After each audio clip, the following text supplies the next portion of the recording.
पूजा खेडकर प्रकरणामध्ये एक महत्त्वाची अपडेट समोर येते। मनोरमा खेडकर यांना पोलिसांनी नोटीस बजावलेली आहे, तर शस्त्र परवाना रद्द करण्यासंदर्भात ही नोटीस बजावण्यात आल्याचं कळतंय।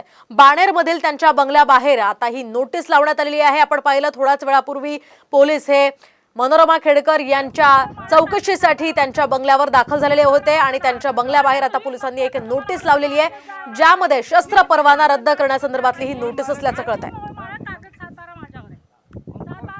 या संदर्भात आपण अधिक माहिती जाणून घेऊयात आमचे प्रतिनिधी सचिन जाधव यांच्याकडून। सचिन, काय सांगाल, पुणे पोलिसांच्या चौकशीतनं काय नेमकं समोर आलंय?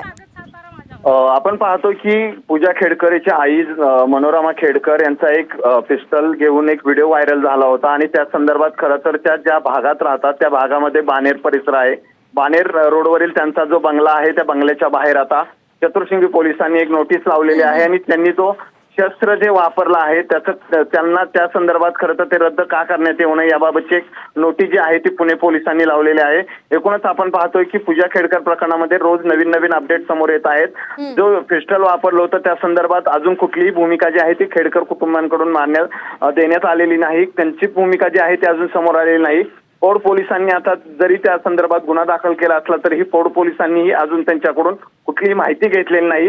मात्र जे पिस्टल होतं त्या संदर्भात त्या चतुर्शिंगी पोलीस स्टेशनच्या हद्दीत त्यांचं घर आहे, त्या घराच्या बाहेर खरं तर आज पोलिसांनी नोटीस लावली आणि या नोटीस संदर्भात त्यांना कारणे दाखवा नोटीस आहे, याच्या संदर्भात तुमचं पिस्टल रद्द का करू नये अशी भूमिका जी आहे ती पोलिसांनी मांडलेली आहे। त्यामुळे आता पोलीस काय कारवाई करणार हे पाहावं लागणार। अगदी नक्कीच या संदर्भातले अपडेट सचिन तुमच्याकडनं वेळोवेळी घेत राहणार आहोत। तुर्तास धन्यवाद दिलेल्या सविस्तर माहितीसाठी।